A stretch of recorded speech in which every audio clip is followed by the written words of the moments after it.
Hello. I am shocked that they let me into the Ronald Reagan building. What? First of all, I'm bisexual. Just kidding, I'm gay. Secondly, my parents voted for Jimmy Carter all the way. And lastly, I got a degree in theater. Okay, the Reagans really weren't down on theater. I just said that because I wanted you to know that I feel like an outsider on the inside. Is there anybody here who has ever felt like an outsider on the inside? Will you hold your hands up or applaud? This is very encouraging. Okay, keep it going if you are a secret agent for social change. Okay. Keep it going if you want to put the social in innovation and start a global conversation that affects millions of human beings. Okay. When I say social, you say change. Social. Social. When I say when, you say now. When. When. When I say let's do it, you say how. Let's do it. Funny you should ask. Okay, so I have 3 strategies for creating a global conversation that will affect millions of people. Are you ready? 1, think inside the box. 2, hire outside the box. And 3, create a foundation to leap from. When I was in theater school, the first thing we learned, the foundation of theater, is a principle called suspension of disbelief. And suspension of disbelief is the idea that when we gather in a theater, like we're doing right now, we decide to let go of anything we know to be true about the world around us. All assumptions and perceptions, and together we take this gigantic poetic leap of faith into the unknown world. And that's how I landed in technology. For real. I was actually a curator at a contemporary art museum creating wild programs. They brought me from the outside in to create things like arm wrestling for art. It was insane. People were dressed up and like trash talking in a museum to win art. It was horrific and amazing. And so at this time, I got a call from a really cool software company called Axosoft. And they're like, Tania, we'd like to talk to you about software. And I'm like, that sounds awesome. I know nothing about software. When would you like to meet? So I went in and I met with the CEO of Axosoft, LaDan Shojai. And she's this like petite, very direct firecracker of a human being. And she's like, we brought you in because we really like your energy. And I'm like, I came in because I really like your energy. And she's like, but we're not offering you a job. And I'm like, I don't need a job. And she's like, but we've always wanted to hire an evangelist. You'd make a great evangelist. And I'm like, an evangelist? Like, an evangelist? That will freak my Jewish mom out. Yeah, let's evangelize. I didn't know what it meant. And so I landed at Axosoft for my first week of work. And I'm like, okay, LaDan, what's this awesome software I'm going to be evangelizing about? And she's like, oh, it's like a project management software. It's agile. It's for software developers. You know, SaaS, B2B. And it was like I was in a time warp because I didn't understand what was coming out of her pie hole. Like, what are you saying? Why did I take this job? Somebody help me. And then month 2 came. And I started learning about the foundation of our software, which is agile methodology. And I started learning that this foundation, this agile methodology, was also the foundation for Axosoft's culture.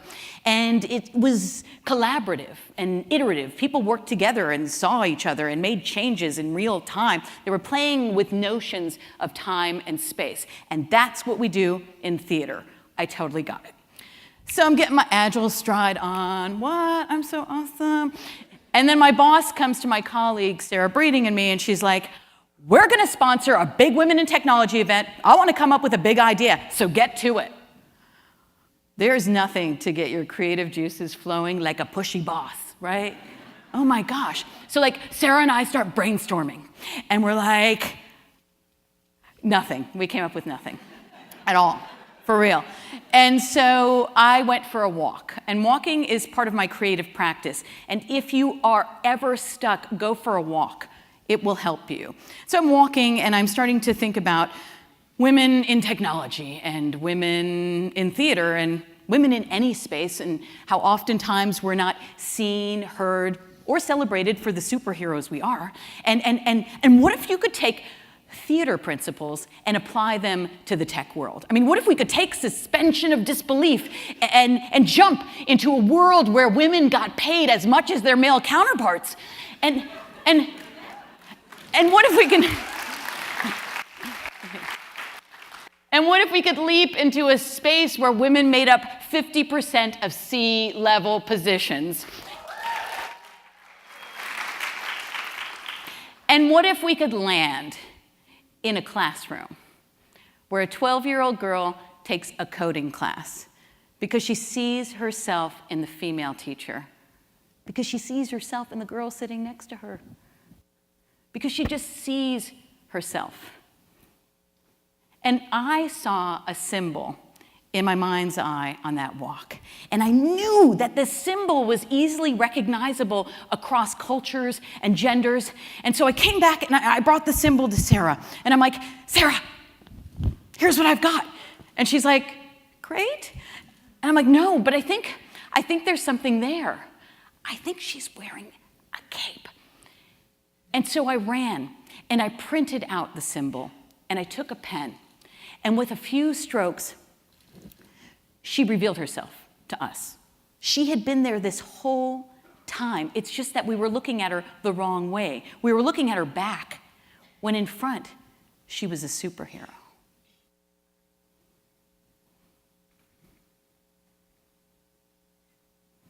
And when we launched the It Was Never Addressed campaign, has anybody ever launched a campaign? Okay. So like what I'm gonna say doesn't sound like anything you've done, okay? We launched a campaign by taking a bunch of stickers and having a table at the Girls in Tech Global Summit. And I gave a talk about gender equity, and that was it. And what happened was wild. People started grabbing the stickers, having conversations about what they saw on the stickers. People were flipping out. Somebody took a sticker and posted it on Twitter and wrote the words, "cannot unsee." And that was it. That took the campaign to the stratosphere. I mean, every major media outlet in the world took it on. CNN, Time Magazine, New York Times, India Times, Huffington Post, everyone in the world. We quickly got on the phone and set up a scholarship for students who are need-based going into STEAM fields: science, technology, engineering, arts, and mathematics. We put the A in STEM for the arts. We put the A in STEAM for arts. We put the A in STEAM for art, right? And I know what you're thinking. You're thinking, that's awesome, Tania, art. Yay, kumbaya, my lord, kumbaya. But we wanted another A. We wanted actionable. I'll give you actionable. I've got three actionable strategies that I'm going to tell you about right after we watch what happens next.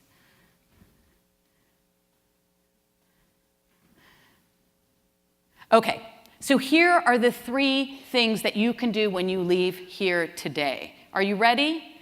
You can think inside the box. Here's how. When you're in your workspace, when you're in your home space, when you're in the spaces in between, I want you to see a symbol that you've overlooked every single day. And then I want you to turn it around, turn it upside down, turn it inside out, and see something differently, okay? Because really, we're only limited by how we see, not what we're looking at. Secondly, I want you to hire outside the box. You're going to go to plays. You're going to go to dance performances. You're going to go to art exhibitions. And then you're going to go, hey, who's the playwright? Who's the choreographer? who is the artist? And you're going to invite them back to your offices, and you're going to give them support and have a conversation on how you can collaborate together to create new worlds. And finally, you're going to create a foundation to leap from, okay? This is not easy, so I'm going to let Aristotle take it on, because he's a dude I studied in theater school, and he was pretty smart then and pretty relevant now. And he gives us a map for finding our foundation. And that map is where your talents and the needs of the world cross, therein lies your vocation.